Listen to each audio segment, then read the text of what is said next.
Good afternoon, everyone. Welcome. The title of today's presentation is Cyclic Change and Regeneration, given to us by Shobha Sharma. Before we get started, as always, I'd like to do a reading for you. Renovation follows renovation without cease. This is by Robert Rensselaer. The Tao that can be expressed is not the eternal Tao. The name that can be refined is not the unchanging name.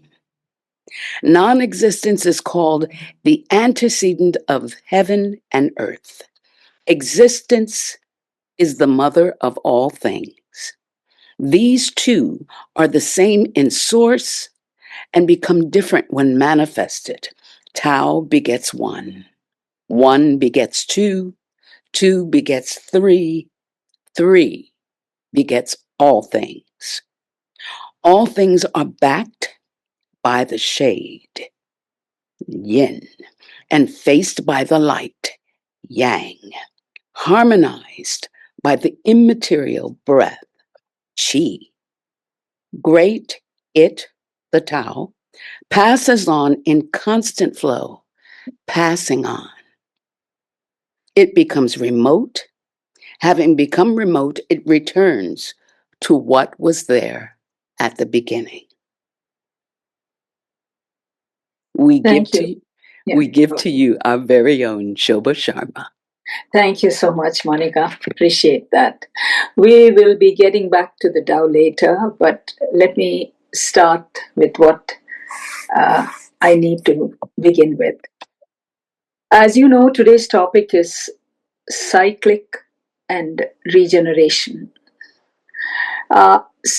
Sometimes it feels like horrendous things are happening around us, and there is a strong feeling of hopelessness and despair around.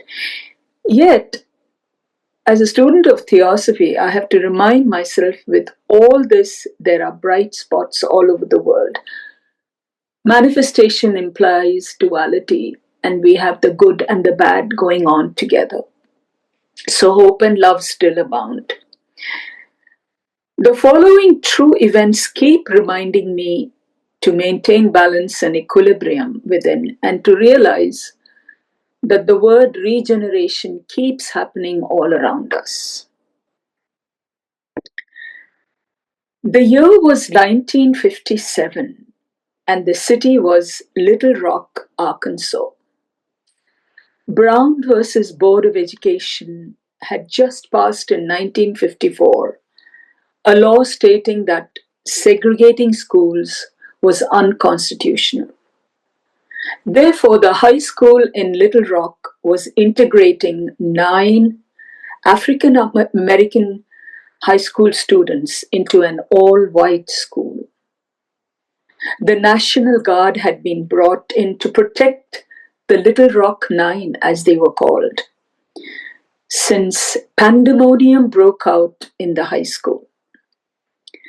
A white mob was shouting, throwing stones, and some threatening to kill the 9 students. I remember seeing an iconic picture taken of this. It's a black and white picture taken of this young black girl, Elizabeth Eckford, clutching her school books as she was taunted by a white girl. Several years later, Elizabeth Eckford had a reconciliation with the white girl. Her name was Hazel Massery. There was genuine love and forgiveness between the two. Here was a possibility of going along the path of regeneration towards a higher ideal.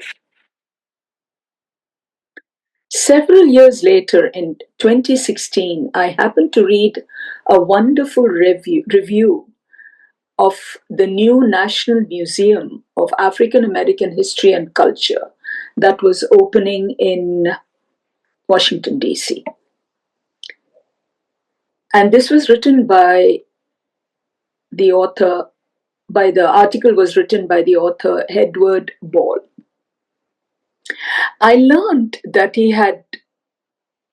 I was curious to find out more about him. And then I found out that he had written a book called Slaves in the Family. And then I realized he was a Caucasian. I got the book and I couldn't put it down. Here was a story about a white slaveholder who was his great, great, great, great, great grandfather who owned slaves in North Carolina. What happened is when his father died, as he was cleaning out his father's room, he found some documents and papers that led him to understand that he came from a family, his ancestors were slaveholders. It disturbed him deeply. And so it wasn't something that was discussed at the kitchen table in the house. And so he decided to go to North Carolina. And he did a lot of investigation, spent many time in many cities, getting all the information about some of the slave families that were in his ancestors' plantation. His sole purpose was not just to do research. He felt he needed to do more. He needed to have some kind of communication and ask for forgiveness from some of the descendants of the slaves. This poignant story and the meeting of the present descendants of the slaves was emotional. I found the whole book so painful, yet cathartic and healing. What an amazing series of meetings he has. And there is a sense of regeneration on both sides.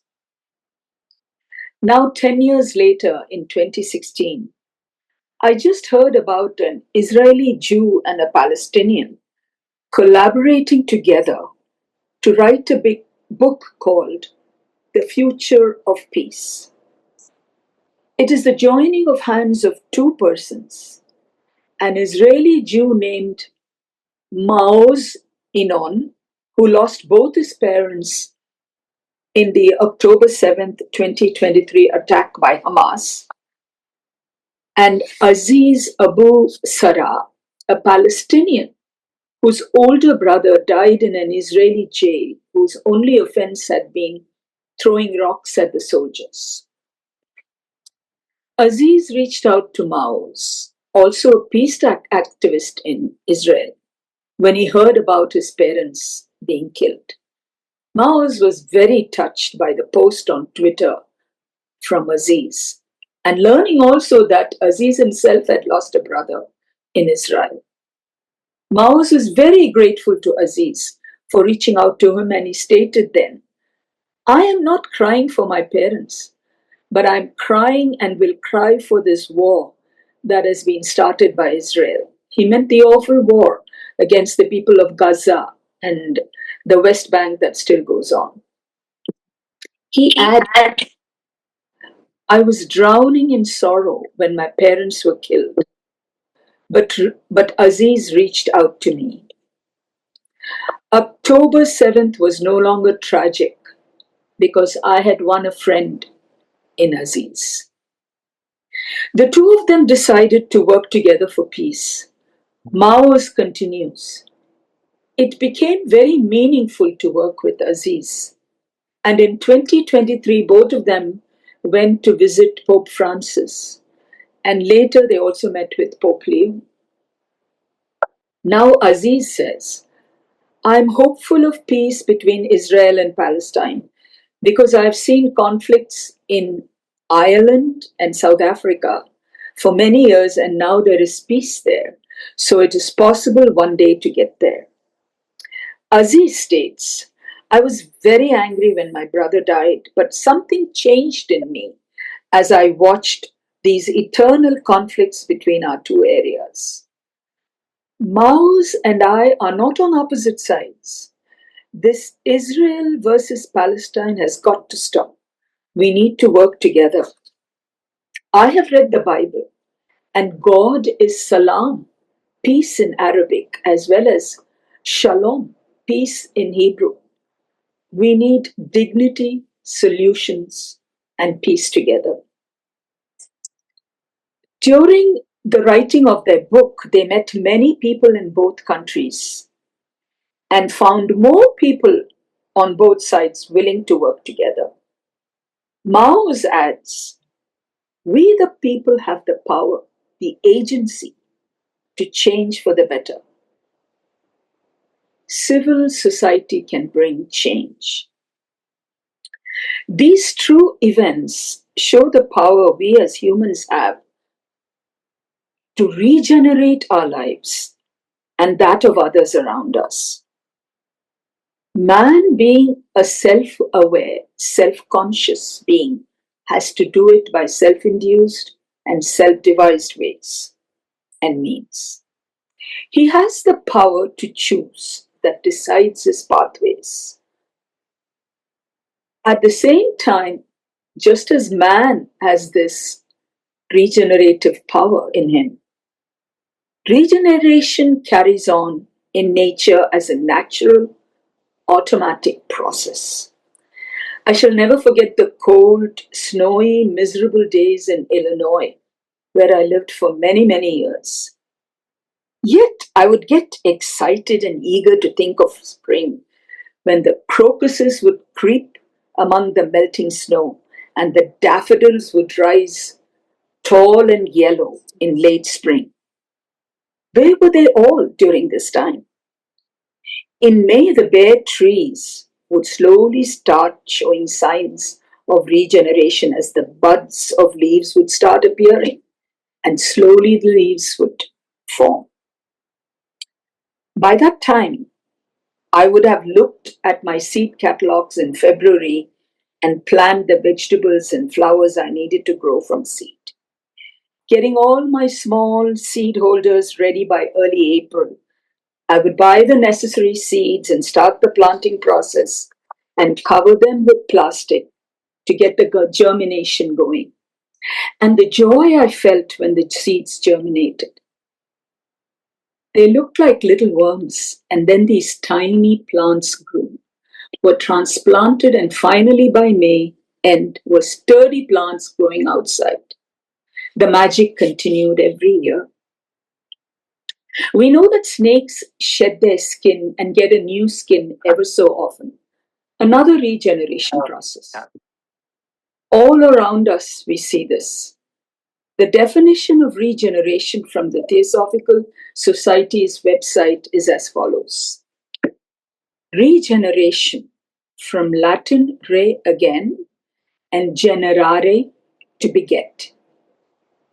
Renewal, regrowth, as rebirth follows upon death. Regeneration follows upon destruction. Hence, it implies immortality. It is one meaning of the serpent or dragon symbol. The Holy of Holies of the Hebrew and the king's chamber in the Egyptian pyramid of Cheops were symbols of regeneration with the ancients. But in certain materializing interpretations, became transformed into symbols of generation. Shiva in the Hindu Trimurti, sometimes described as representing destruction, is better called the regenerator. The end of one cycle is the birth of another, as typified in the birth of the year, the festival of Easter, etc. And the last sentence in this definition of regeneration is, regeneration is also often used in those cases where the lower, through inner regeneration, becomes transformed into the higher. The last sentence has been illustrated by the three events where we see inklings of this regeneration. Some of the examples from nature are also indicated in this definition. But right now, let us look at a familiar story from the Upanishads to study man's transformations through initiation, subtly mentioned in the Hebrew and Egyptian ceremonies in the definition above. Most of us are familiar with the story from the Katha Upanishad about a dialogue with the god of death Yama and Nachiketas, a young boy from earth. Let us pick apart the story from the view of an article by CJ in the Theosophical Society's archives. The article at the outset underlines the significance and the inner meaning of stories from the Upanishads.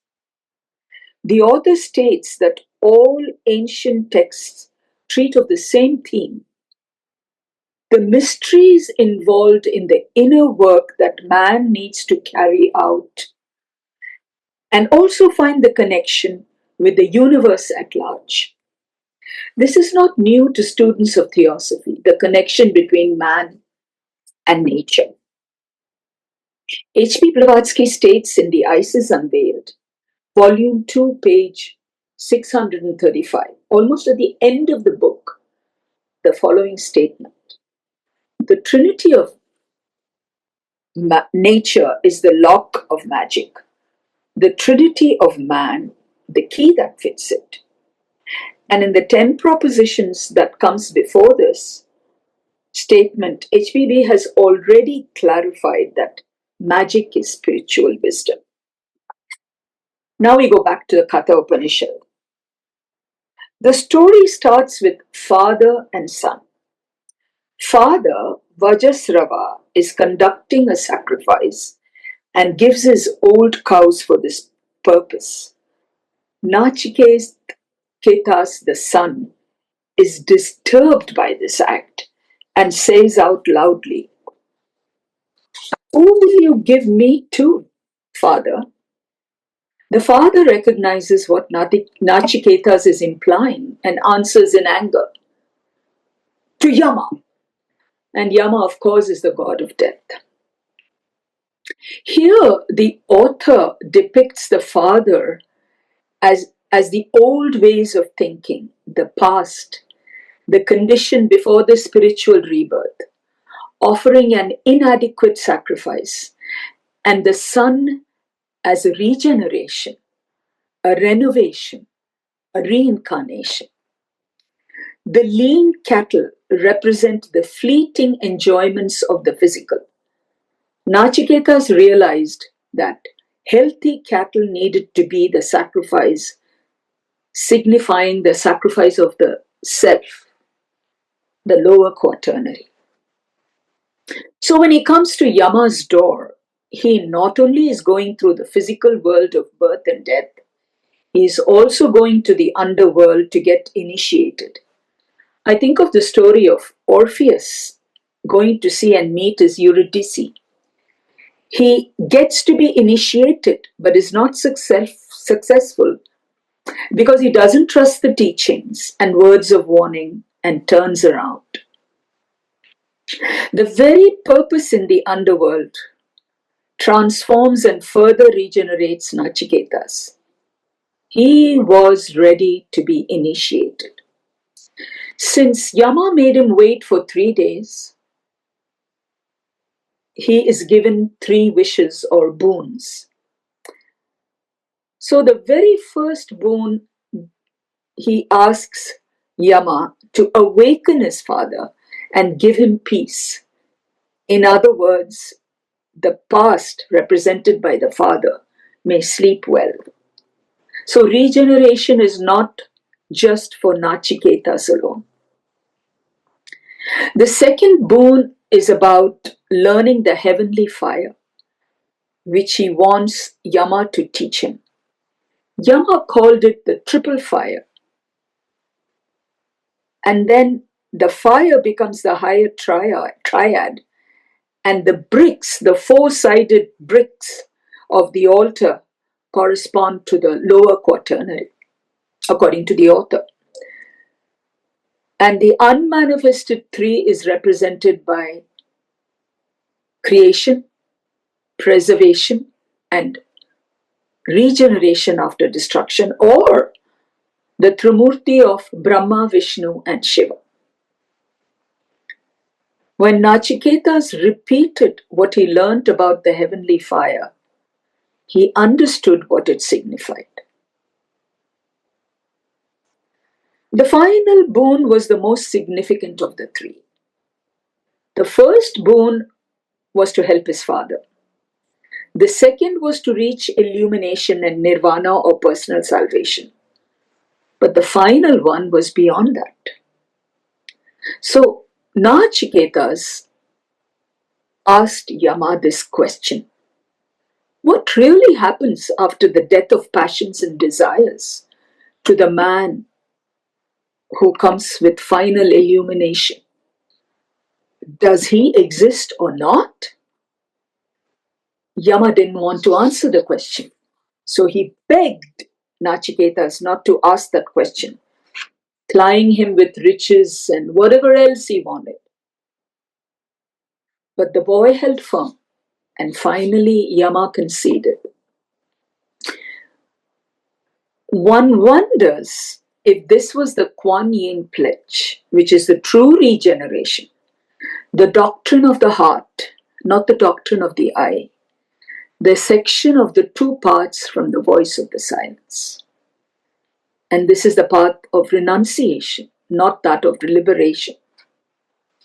The greatness and the mystery of the Upanishads is well illustrated here. I have one more place to look at and talk about this idea of renovation and regeneration. And it starts with the words that Monica read right at the beginning. It is from an article called Renovation Follows Renovation Without Cease. The Tao that can be expressed is not the eternal Tao.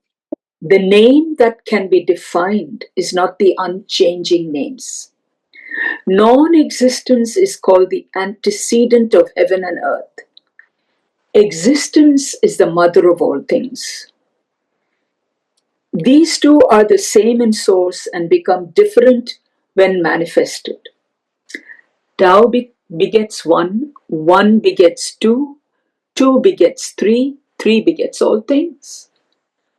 All things are backed by the shade yin and faced by the light yang and harmonized by the immaterial breath qi.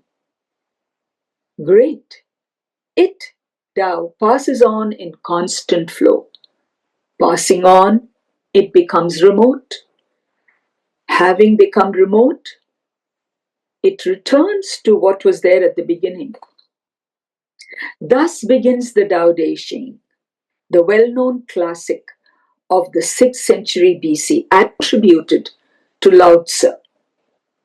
This book's title could be translated as The Regenerative Potency of the Way. Now, the first few lines talk about the Taoist conception, about the beginnings of the progressive development of universe and all things. This is so much like the stanzas of Xian that talk about in cosmogenesis. There are two Taos. The first is the formless, still changeless, eternal, unmanifested, from which all proceeds, the Parabrahma of our first fundamental in theosophy. Then the second is called the mother of all things, and from this comes the yin, darkness, and the yang, light, pair of opposites.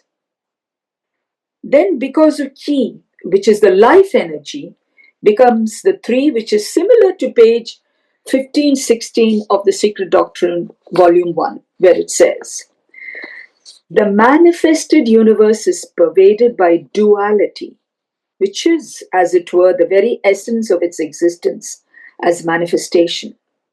But just as the opposite poles of subject and object, spirit and matter, are but aspects of the one unity in which they are synthesized, so in the manifested universe, there is that which links spirit to matter, subject to object. This something is called by the occultists fohat. So we see all this comparison between both and the Tao Te Ching and what is being stated in Theosophy. And then it continues. The Tao is continuously flowing into manifestation and returning to its primal condition, the Manvantara Pralaya cycle. So both occultism and Taoism includes a cyclic conception of the universe. So this generation and regeneration connects us to the second and third fundamentals. The eternity of the universe indicates this cyclic regeneration that was mentioned in the definition earlier. Renovation follows renovation, and birth succeeding birth without ceasing is the change, and lofty is the change. Forever changing and moving, it circulates through the six illimitable directions, says a great Taoist student at the end of the 2nd century BC, applying this cyclic changes to humanity as well. I will end this section about the Tao and regeneration with this beautiful statement. If man undergoes a myriad transformation without end, dying and coming to renewed life, this is a source of joy that cannot be expressed. Decay and resurrection are triumphant sources of joy.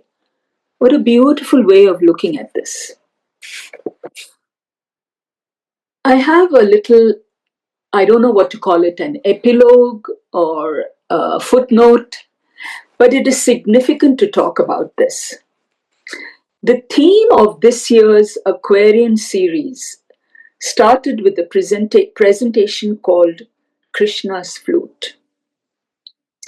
Today's presentation is relevant to this, and I shall try to explain. There is a famous song which literally means eternal teasing, playful boy. This is a song from South India that talks about Krishna as a young boy teasing all the gopis, the young girls of the village. He pulls their braids, takes a stone to break their clay pots filled with water balanced on their heads. He steals their fruits. He also throws mud at their beautiful clothes, etc., etc. And the whole song is filled with that. And it causes them to despair of his behavior, waiting to complain to his mother, Yashoda. But all of a sudden, Krishna takes out his flute and plays. The gopis are all mesmerized. All is forgotten, and the melodious sounds transports them into another world. The regeneration of these gopis is not just the Shiva destruction, generation, regeneration part, but is intimately linked to the Brahma creation, as well as the Vishnu Krishna preservation. The three gods work together in a melodious performance of joy and unity. Before we go to the question and answer and comments, I shall read out 3 quotations that were given to me by Jonathan and are extremely relevant to this talk. The first is by M.K. Gandhi. The act of renunciation of everything is not a mere second or new birth. It is a deliberate act, not done in ignorance. It is therefore a regeneration. And then the next one is by Pico Iyer. We die every moment, and so necessarily with each new moment we are reborn. Every instant witnesses a new dying into life. Every instant is part of the eternal process of birth. It would seem that we have an implicit commitment to ourselves to embrace gladly the opportunities that each moment affords, so that we can strengthen ourselves with each instant and each new birth so that we can make spirit something living and meaningful and eternal within us, so that we can become better able to find those means in which we can express the spiritual from within. It is only when we apply the spirit of self awareness to this whole process that the scheme of Nitya Pralaya, or ceaseless dissolution, is no longer a treadmill but becomes an ascending staircase. Then we can come to terms not with the endless but with the truly eternal. Essentially, this is a pattern of growth, but it must come from within. And to that extent, it is one of self generation. And then the final one, which is my favorite, comes from the great master's letter.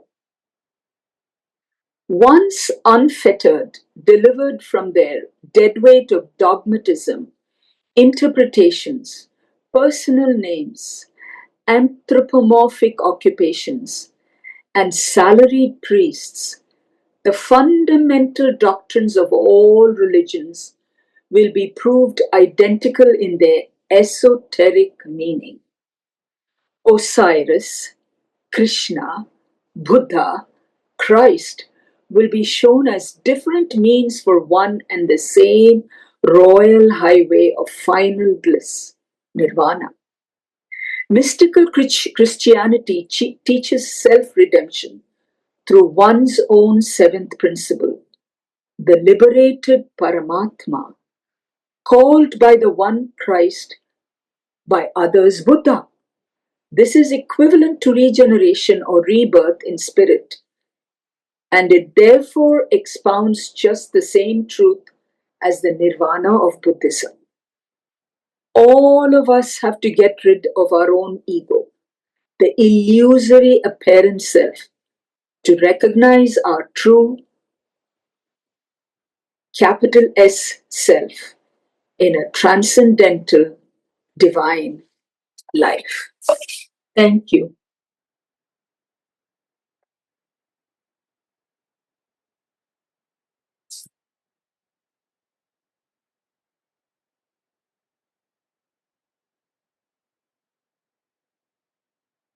Now I'm open for questions, comments.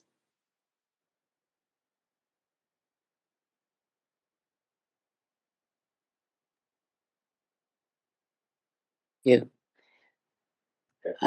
Judy Salzman.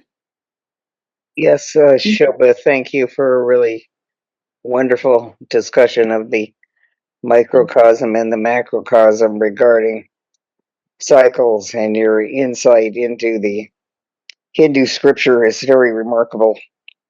One thing I am wondering about lately, we all are, is that there was the great movement in the 50s and the 60s with Martin Luther King, final signing of the Voting Rights Act, finally giving Black people rights to vote, people of color everywhere.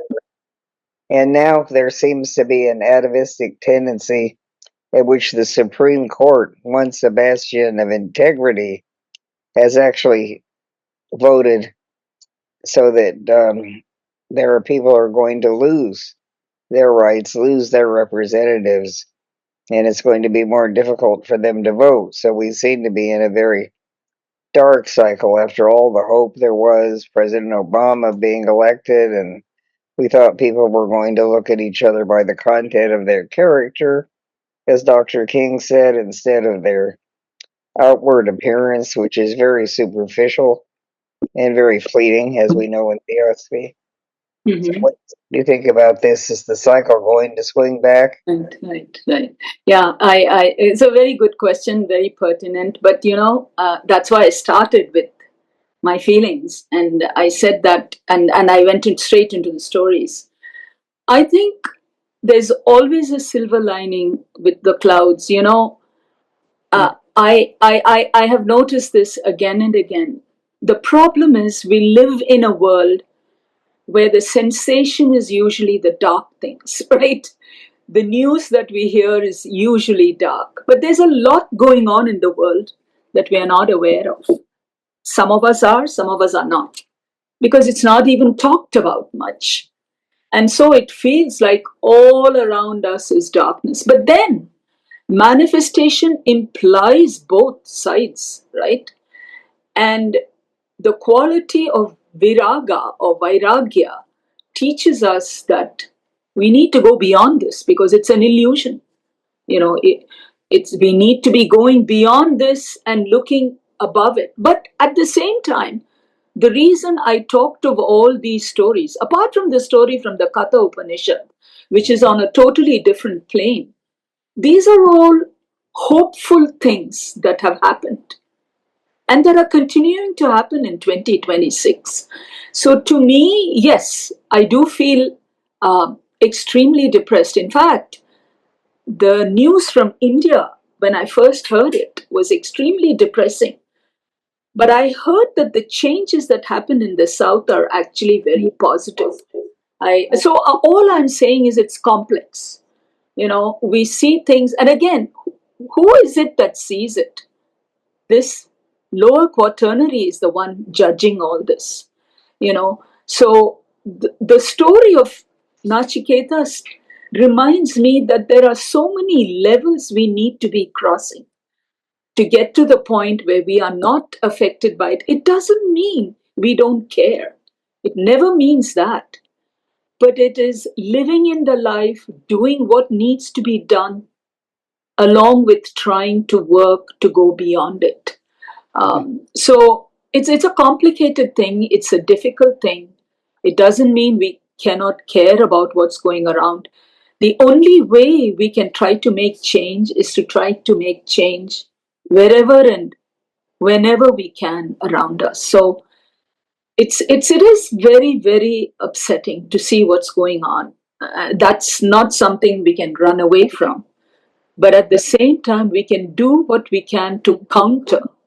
Because one thing we know, countering negative effects is as powerful as the negative effects, or even more powerful if we put our mind to it as students of theosophy. So, yes, it is extremely disheartening to see that things that we thought we had crossed, we need to deal with again.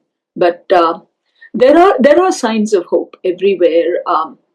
With all this climate crisis going on and what is going on with our dependence on oil, 60 countries met in in a small city in Colombia to talk about getting rid of our dependence on fossil fuels and not waiting for the COP meetings that happen every year to talk about it.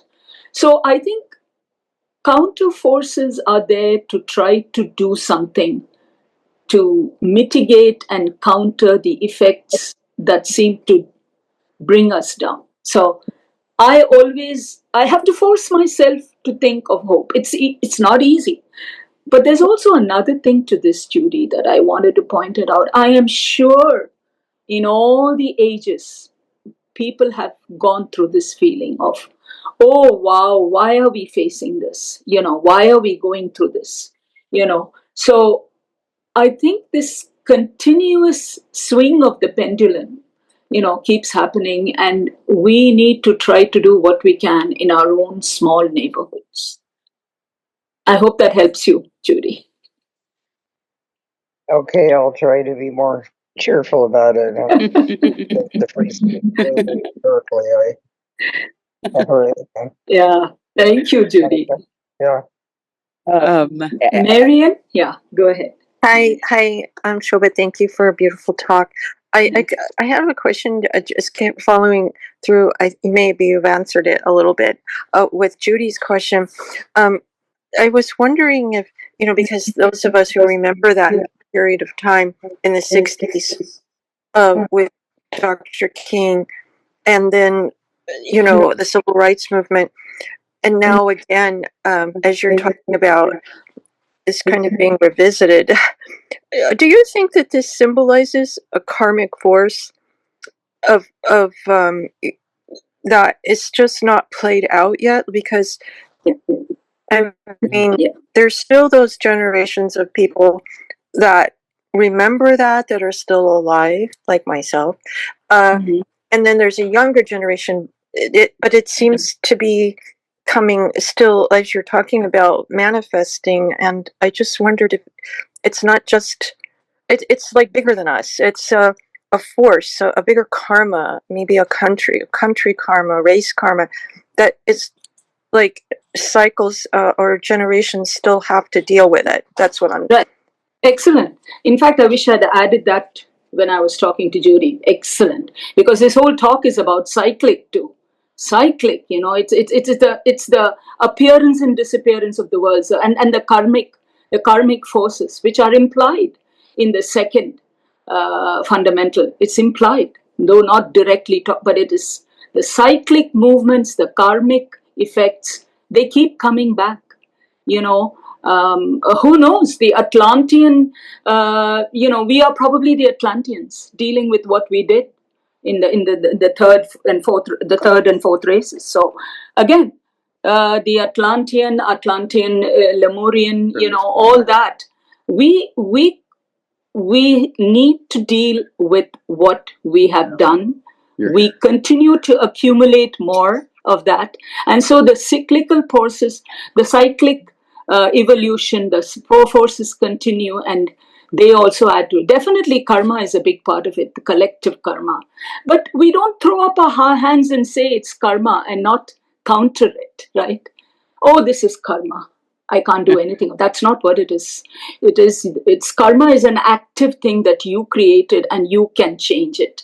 So I think that's why it's extremely important that we keep the faith, right? Keep the faith and have hope and work on it. And there are forces all around us. And like I said, we may not hear about it all the time. We seem to be bombarded with all these things that just are so chaotic. But there is hope. And yes, there is regression. Things that we thought we had, we need to fight again. The voice of the silence says it so beautifully. The fearless warrior has to keep coming back and keep fighting. You can't give up. And that's why Krishna tells Arjuna to go back and fight. You can't sit down and say, woe is me. You have to do something about it. It's your duty to go and fight. And so I think it's a difficult time, but I think and I believe very strongly that we can do change around us. And that's powerful. Beautiful, Shilpa. Yeah. Desiree? Yeah. Desiree? Hi. That was so beautiful. Thank you. You know you're my favorite storyteller. Favorite. You are. You always have my attention. Raising grandsons, grandchildren, all my grandchildren, it's been stories all around. I love storytelling and children's stories, and you're a grandma too. Well, and I wanted to just mention, especially coming after Judy's comment, and the feeling of, oh, what are we going to do? And it feels like an uphill battle. I get it. But all of those things that we see on the outside are really mirrors of what's going on the inside. And that fight, or that, the battle is not externally, it's internally. Right. And so one of the things that I think can lighten the mood is the little story or mentioning of the just recognizing that we die every second. Yeah. And when you recognize that you're dying every second, I think it gives it a whole new feeling about the importance of every second, Exactly. That internally we're constantly regenerating, we're constantly rethinking, repositioning.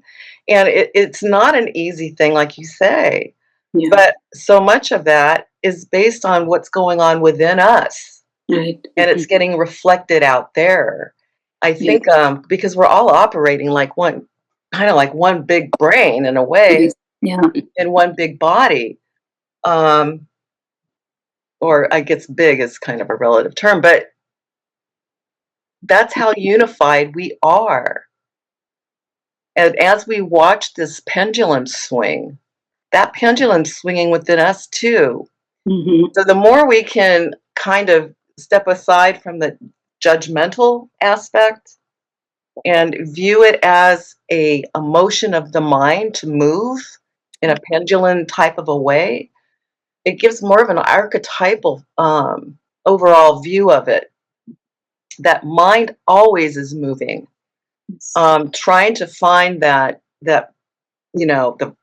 that centerpiece where we can view the movement without being moved by it so much. Right.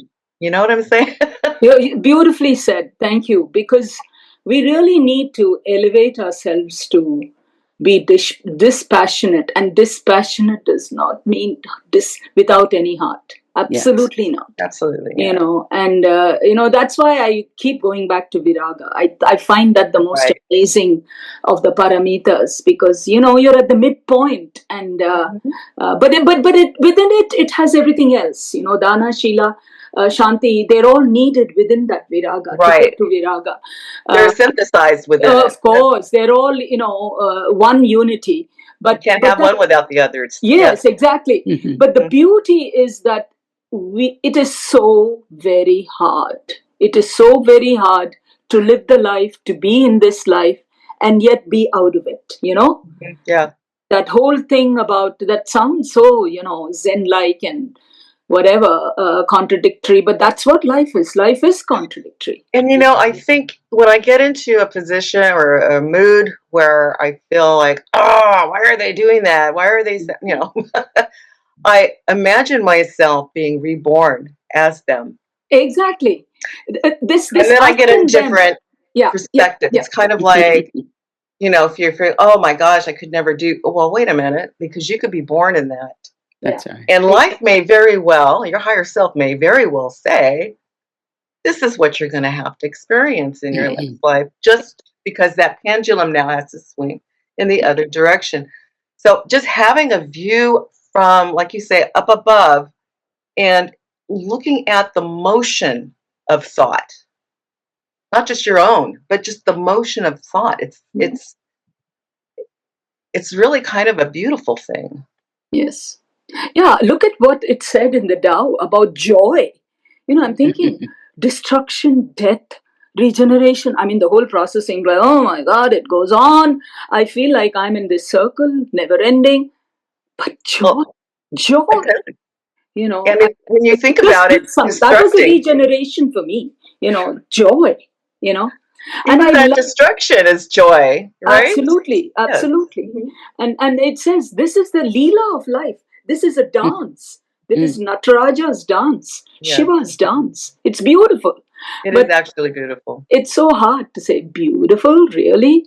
But then when you think about it, I can see when you have reached that point where you're indifferent to pain or pleasure, truth alone perceived, illusion conquered. Excuse me, most important. Illusion conquered, truth alone perceived. That's the most amazing thing. Then it's not indifference. It's not like, I don't like this. This is good, that is bad. He is good, I am good. He is bad, I am good. What nonsense. We're all eternal. Yeah. We're all part of the same. And the other thing you talked about, the astral. The astral effects of everything around us. It's all there. It's happening. It's not just the physical destruction, the physical, the lower, we forget the astral. We talk about the passions, the desires, all that, but we forget the astral. That's also there. That's being affected so much with what we are doing, Well, it was beautiful. Thank you. Thank you. Miluka. Hi, everybody, and happy Mother's Day to the mother. Yes. Yes, happy Mother's Day. We also celebrating this weekend the anniversary of White Lotus and of our beloved H.P. Blavatsky. Right. Thanks for her to bring this knowledge to the world. And I hope that, we don't lose our hope, because after all, there is nothing new under the sun, right, as expressed in the Ecclesiastes in the Bible. And we are going through growing pains because this is a 21st century. So we have to understand that it's a Kali Yuga. We have to work out.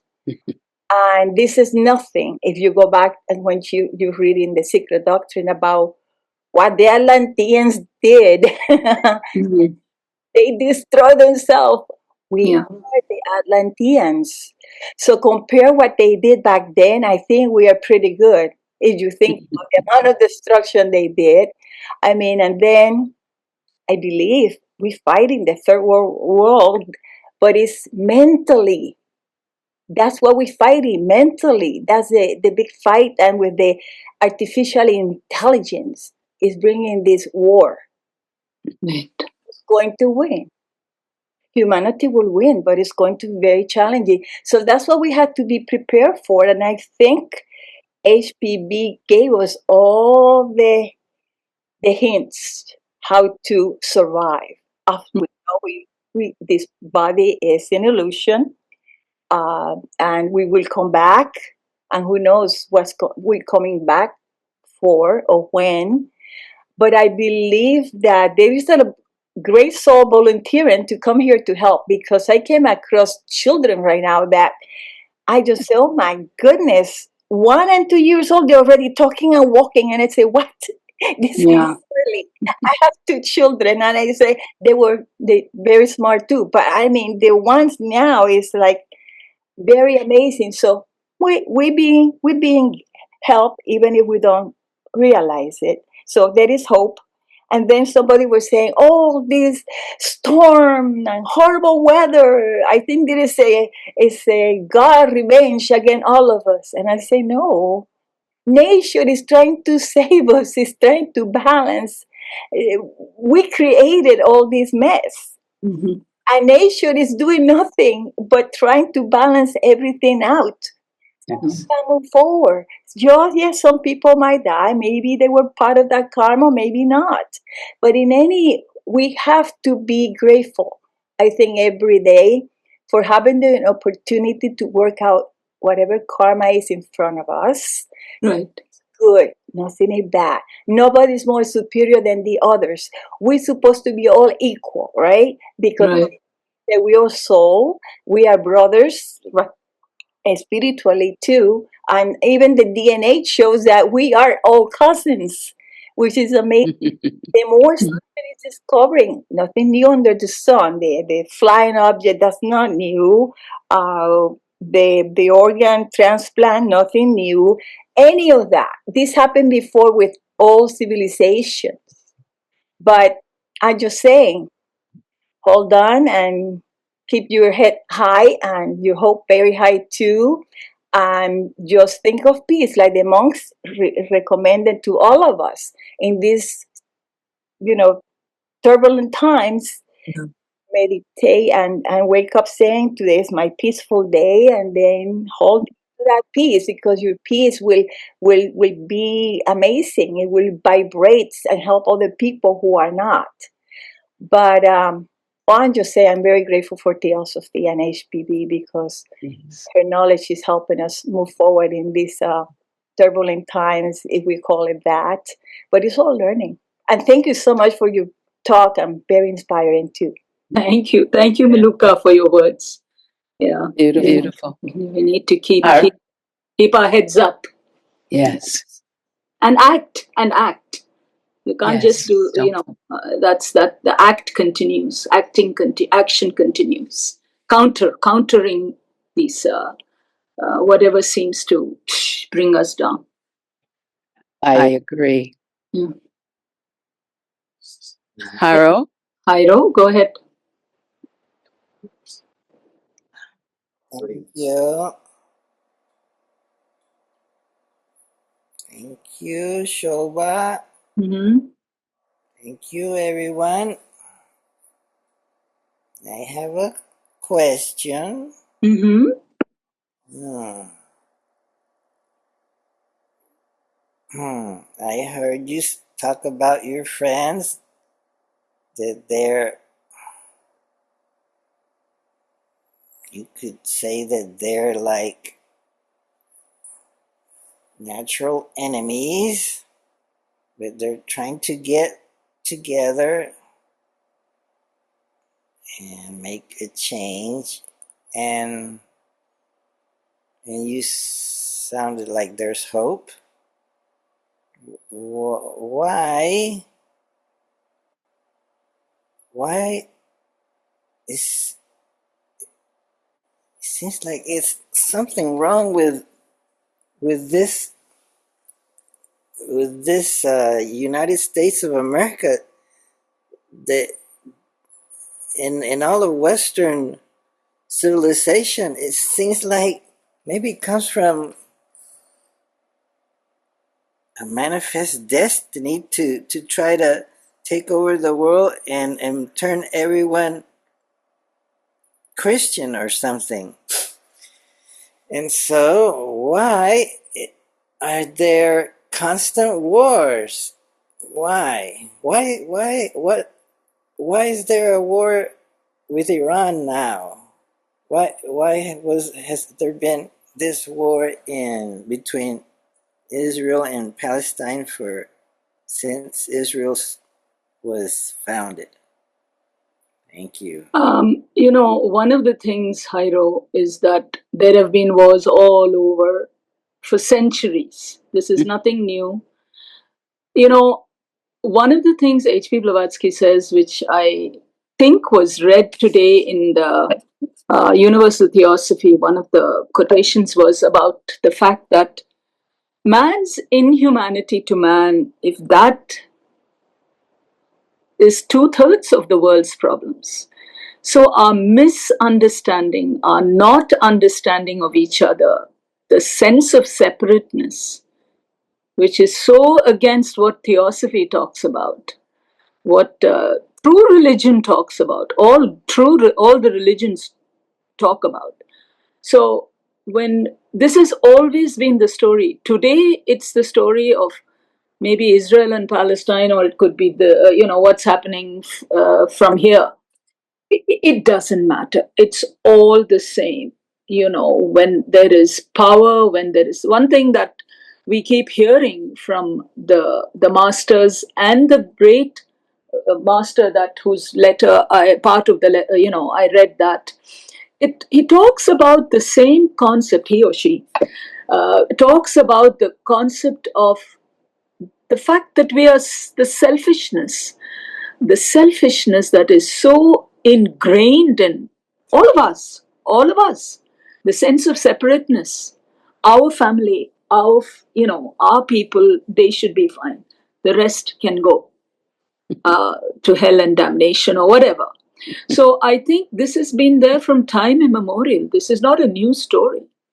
So why? I mean, it's a pointless thing, but look at the way people are trying to unite. That's more important. When an Israeli and a Palestinian are working together to talk about peace and say it's possible in 2026, that's very, very ennobling, and that's very regenerative, and that's very hopeful. So, why do we need to focus on all the things that are bringing us down? There are things happening, and unfortunately, we don't hear much about it also. And there's a lot of quiet work being done by people all over the world. They're not going around saying that they're doing this, that, and the other. What do we hear? We mostly hear about negative stuff.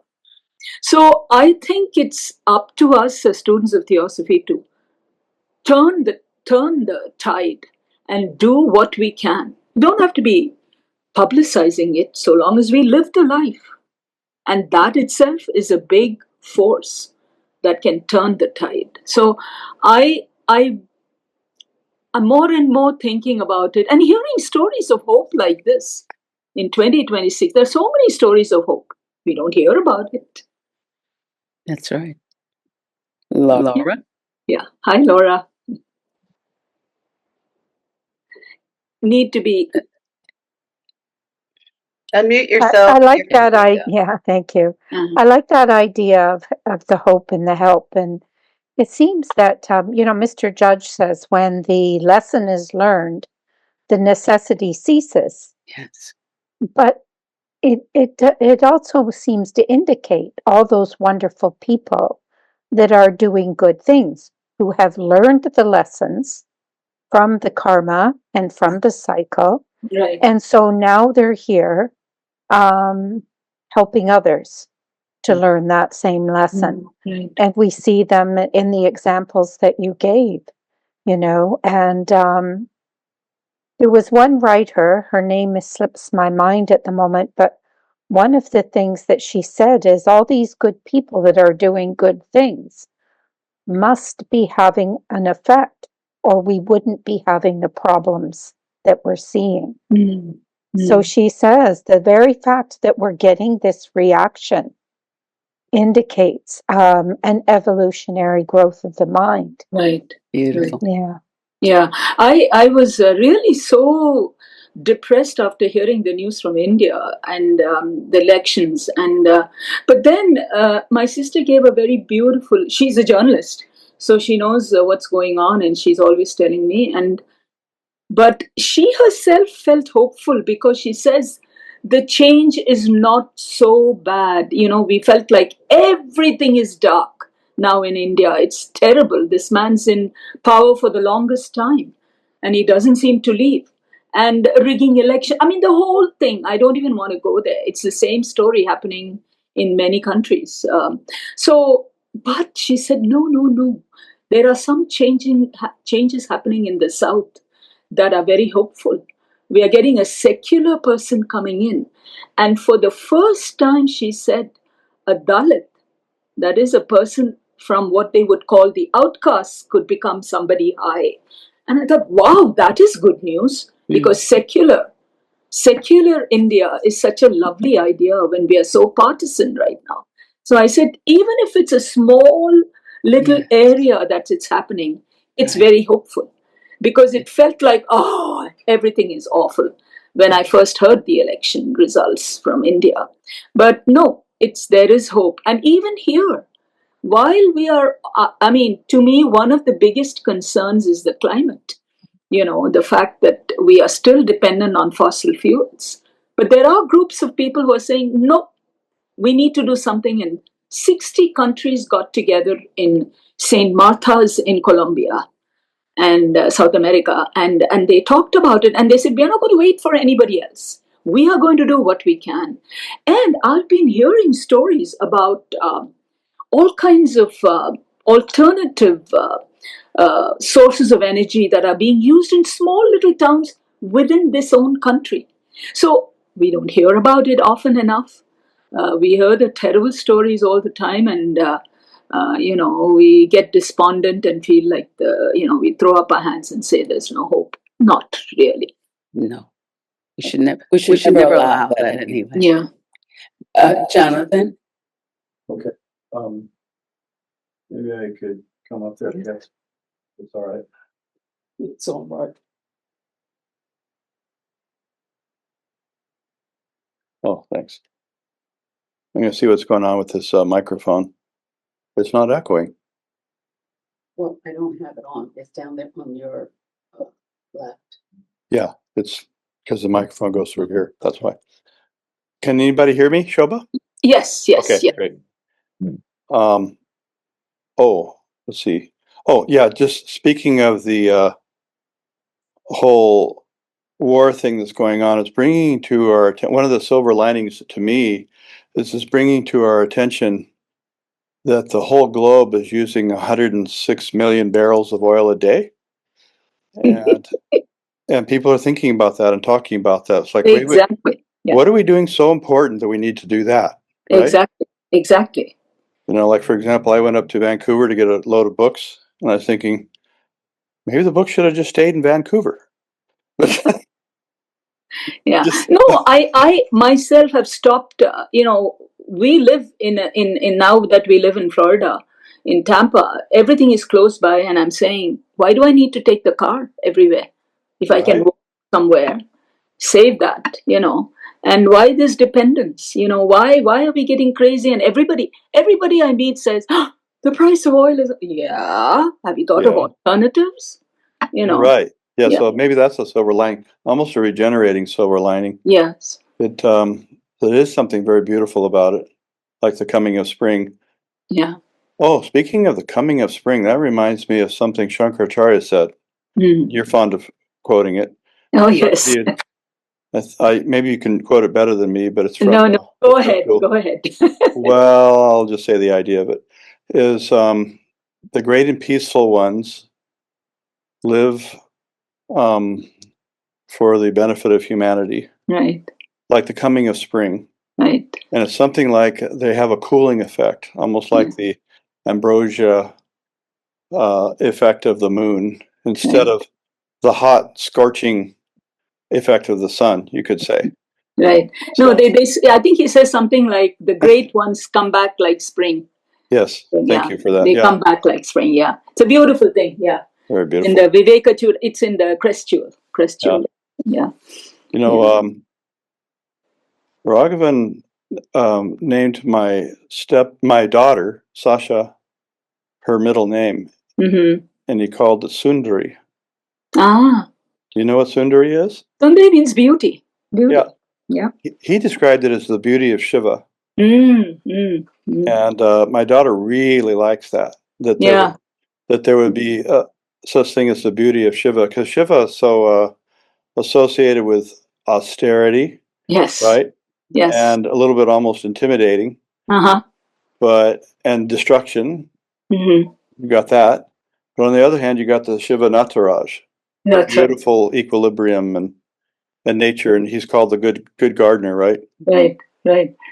Yeah. But I love the fact that in all the readings that I found and all the articles, this whole thing about destruction going with regeneration, it was Yes, always coupled with that. So that yes, you that they need are. both. You need something. For example, every year when my garden with the snow, before the snow, and the weather would change in Chicago, and then the plants would die. It was sad to see it, but then they would come back the next year. Some of them would reseed and be back, and that was the beauty of watching that destruction and the renewal and the regeneration.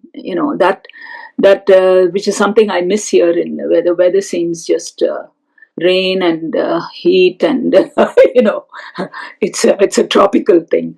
But I did love the change in the seasons, and the hope, that even in the dead of February we always considered the worst month in the Midwest, because winter would go on to continue for another couple of months.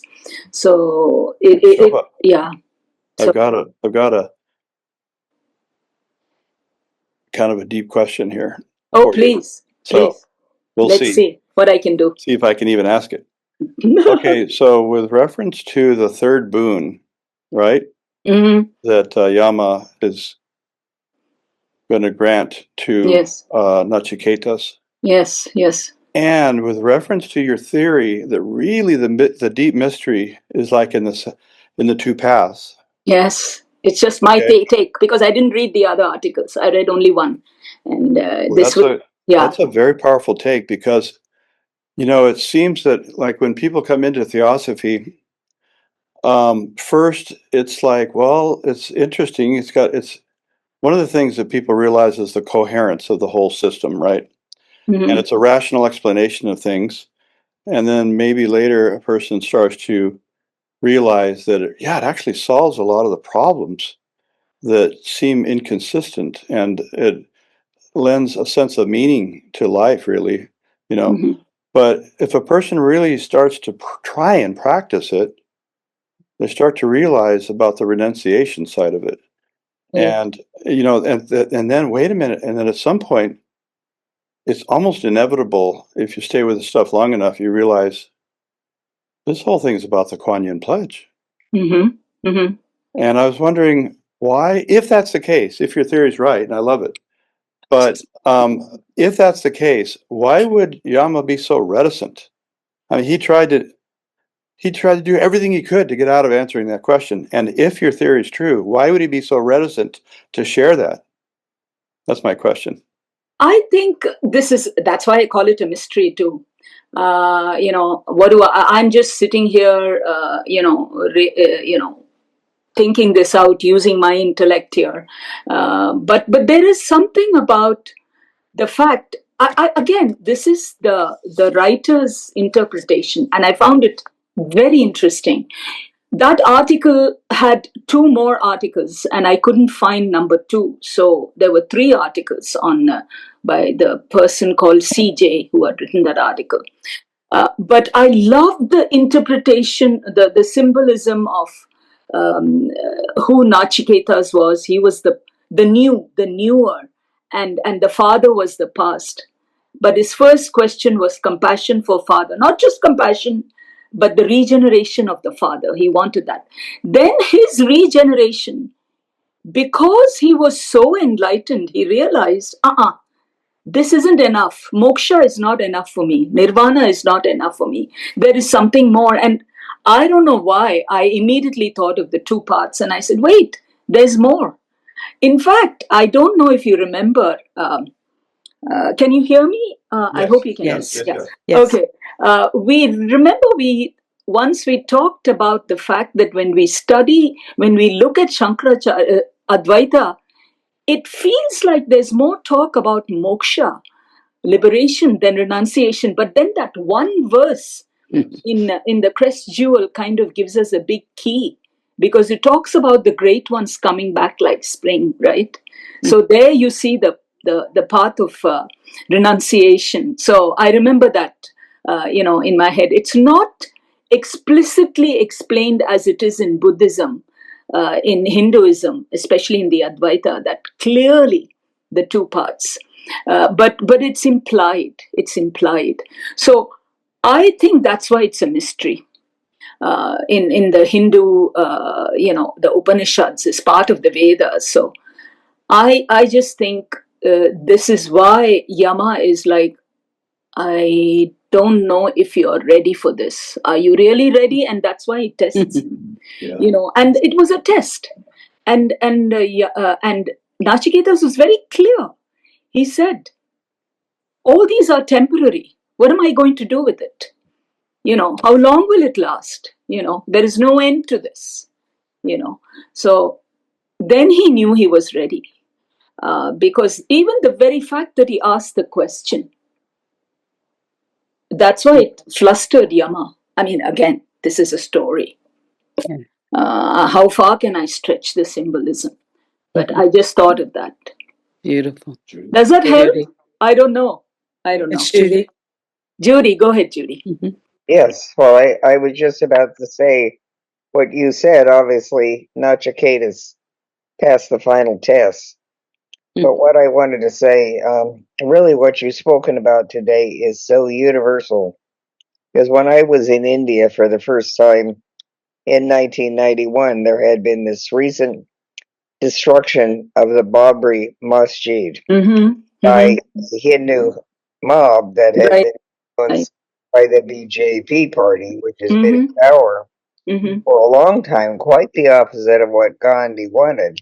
Absolutely. And I'm at the Indian Institute of World Culture, and I was going to walk back to where I was staying, and this gentleman came up to me and said he wanted to talk to me. And he was quite intellectual. He had a PhD.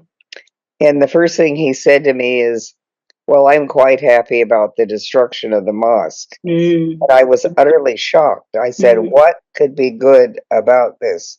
It caused violence. It caused Hindu boys killing Muslim boys, and vice versa. It has brought nothing but disaster to India.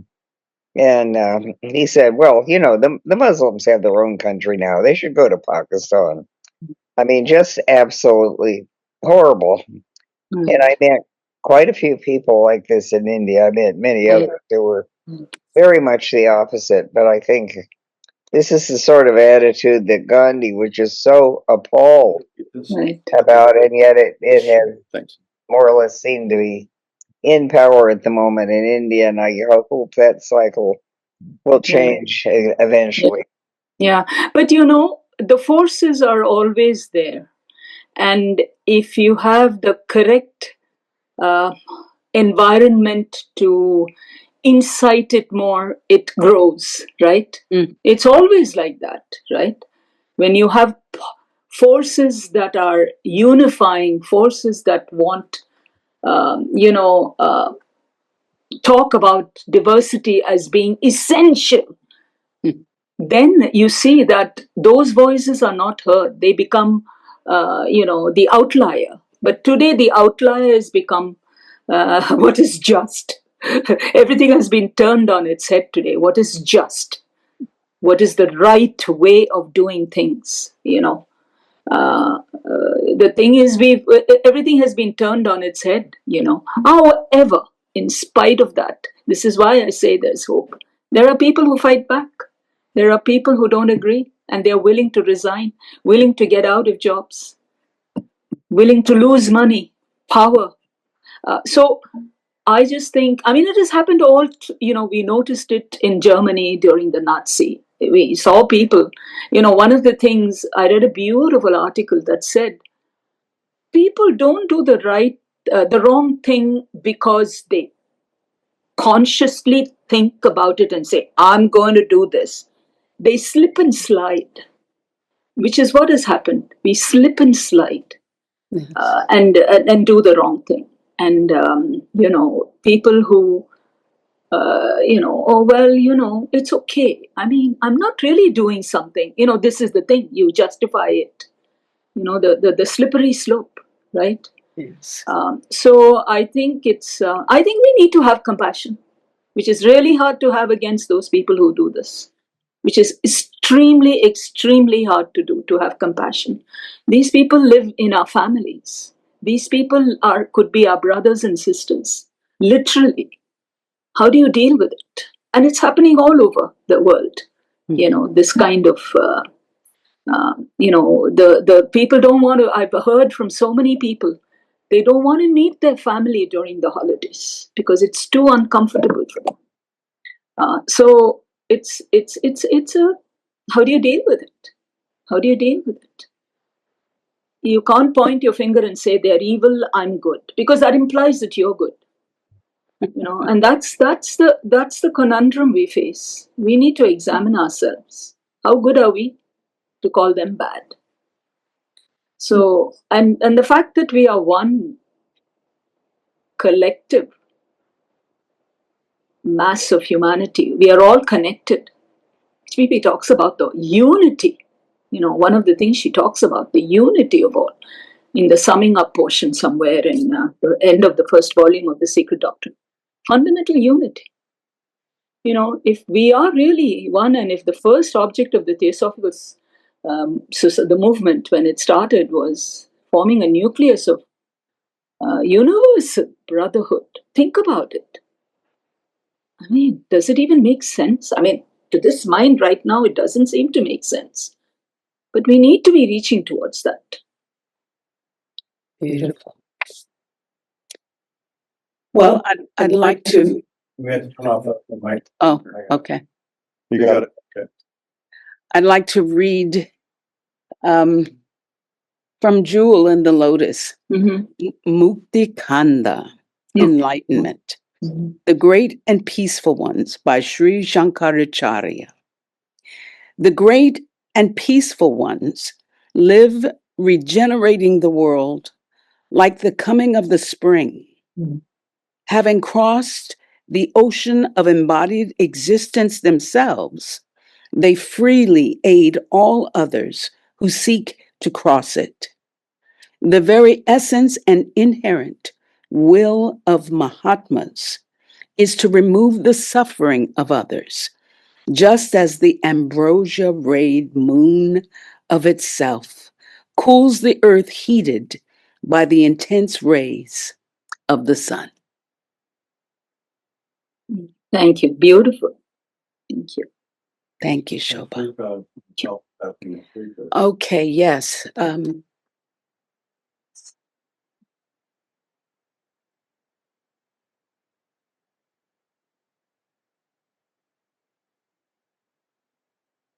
This is the 9th. Next Saturday. Oh,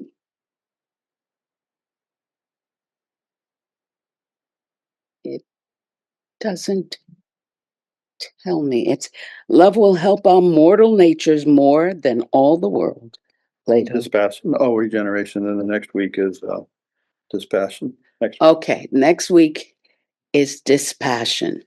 The chief obstacle to steadfast persistence in meditation is the fear engendered by ignorance of non-existence. Hermes. Fear is a shadow cast upon the light of the soul, a Sufi saying. So we hope you'll come back and be with us. Thank you, Shobha. Shobha, this was wonderful. Thank you, Namaste. Shobha. Oh, so good. All right, everybody take care.